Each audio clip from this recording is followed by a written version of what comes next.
नमस्कार, मैं मीत सेठी और अपने चैनल मीत सेठी 786 के माध्यम से एक बार फिर से आपके सामने हूँ, अपनी नई वीडियो के साथ। दोस्तों, जब हम ध्यान का अभ्यास करना शुरू करते हैं, तो ये हमें बहुत मुश्किल लगता है, क्योंकि शुरू-शुरू में ये नियम नहीं बना पाते हम कि हमें रोज़ ध्यान करना है। क्योंकि हमें ऐसा भी लगता है कि हम ध्यान तो कर रहे हैं, पर ध्यान करने से कुछ भी हमारी लाइफ में चेंज नहीं आ रहा है, क्योंकि हम मोह माया में होते हैं, क्योंकि हम इंसान हैं और ये जीवन बहुत कठिन है। तो इसके टेढ़े मेढ़े रास्ते जो हैं वो हमें हताशा का शिकार बना देते हैं। और ध्यान का अभ्यास करते समय हमें आगे बढ़ने की गति नहीं, बल्कि उसकी दिशा को देखना है। यदि हम खुद को पहले से ज़्यादा प्रेम में पाते हैं, पहले से ज़्यादा खुद को काइंड फील करते हैं, पहले से हम कम गुस्सा करने लगे हैं, तो मान लीजिए कि हम सही दिशा में बढ़ रहे हैं। और कभी-कभी हम अपने रास्तों से भटक ज़रूर सकते हैं, गलत निर्णय भी ले सकते हैं, भ्रमित हो सकते हैं, पर परेशान नहीं होना है। क्योंकि इस राह पर चलते हुए हमें कई बार ऐसा महसूस होगा कि मानो हम 2 कदम आगे बढ़ने के बाद दोबारा से 1 कदम पीछे लौट आए हैं। पर इसकी परवाह मत करना, क्योंकि मानव शरीर में रहते हुए ऐसा होना स्वाभाविक है और हमें इसी तरह ही आगे बढ़ना है, धीरे-धीरे।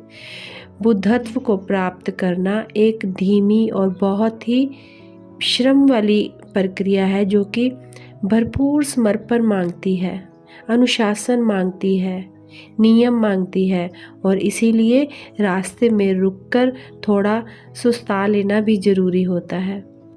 पीछे हटना बुज़दिली है।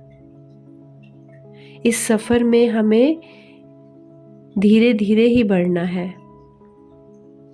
इस राह पर तरक्की हमेशा एक सीध में नहीं होती। यहाँ पर परोपकार और करुणा के मामले में हम बेहद विकसित हो जाएं, पर क्रोध और धैर्य के मामले में हम पीछे रह जाते हैं। और ये हमें तब महसूस होता है जब परिस्थितियाँ हमारे सामने आती हैं और हम वहाँ पर धैर्य और अपने क्रोध को कंट्रोल नहीं कर पाते। इस राह पर, इस यात्रा में आप कई बार गिर सकते हैं और फिर गिरकर संभलेंगे, फिर चलेंगे, और संभवतः ये होता रहेगा। न केवल आपको बार-बार गिरने से बचने में मैं आपकी सहायता करना चाहती हूँ, बल्कि मैं ये भी चाहती हूँ कि आप जिस राह पर चल रहे हैं, मैं उस राह को आपके लिए ईज़ी बना सकूँ। हमारा माइंड प्रेम, शांति, आध्यात्मिकता, व्यवहार, इन सब से भटक कर गैर ज़रूरी बातों यानी सांसारिक वस्तुओं, घमंड, ईगो, अहंकार, चिंता, भय, घृणा में चला जाता है, और हमें उसे बार-बार वहाँ से लौटाकर लाना पड़ता है अपने मन को। और हम सब एक नाव पर सवार हैं, और इस राह में, इस सागर में ढेरों तूफान उठते हैं, चारों ओर हिंसा है, और ऐसे हालात में ज़रूरी है कि हम आपसी मतभेदों को भुलाकर एक दूसरे के प्रति जो घृणा है, जो क्रोध है, जो डर है, वो या ईगो है, उनको त्याग कर एक दूसरे से सहयोग करें, और जिस नाव पर हम बैठे हैं उसे पार लगाएं। हमें सही मार्ग चुनने और उस पर चलने का साहस दिखाना चाहिए। ये ज़रूरी है कि हम एक दूसरे के प्रति प्रेम और सम्मान से पेश आएं, एक दूसरे के भीतर मौजूद जो सुंदरता है, जो गरिमा है, उसे देखें और उसकी सराहना करें, क्योंकि हम सभी के भीतर एक ही आत्मा है और सभी आत्माएं एक ही परमात्मा से जुड़ी हैं, और इसीलिए हमारे पास इसके सिवा और कोई चारा नहीं कि हम सब मिलकर एक दिशा में बढ़ें। तभी हम इस सागर में मौजूद तूफानों से बचकर सुरक्षित अपनी मंजिल तक पहुंच पाएंगे। इस दुनिया में रहते हुए हमें कई अवस्थाओं से गुजरना पड़ता है। हम एक नवजात का शरीर छोड़ते हैं, एक बच्चे के शरीर में आ जाते हैं। फिर बच्चे के शरीर को छोड़कर हम एक जवान शरीर में आ जाते हैं और फिर जवान शरीर भी पीछे छूट जाता है। हम बूढ़े हो जाते हैं और इससे एक कदम आगे जाएं तो हम वयस्क शरीर को छोड़कर आध्यात्मिक तल पर पहुंच सकते हैं। हम कभी भी आगे और आगे बढ़ते जाने, विकसित होते जाने को बंद नहीं करते। हम लगातार विकसित होते हैं। आध्यात्मिक तल पर पहुंचने के बाद भी हमारा विकास होता रहता है। हम विकास की सभी अवस्थाओं से गुजरते हैं और जब हम यहाँ आते हैं यानी इस धरती पर, तो पिछला जो हमारा है वो सब कुछ जलकर खाक हो जाता है।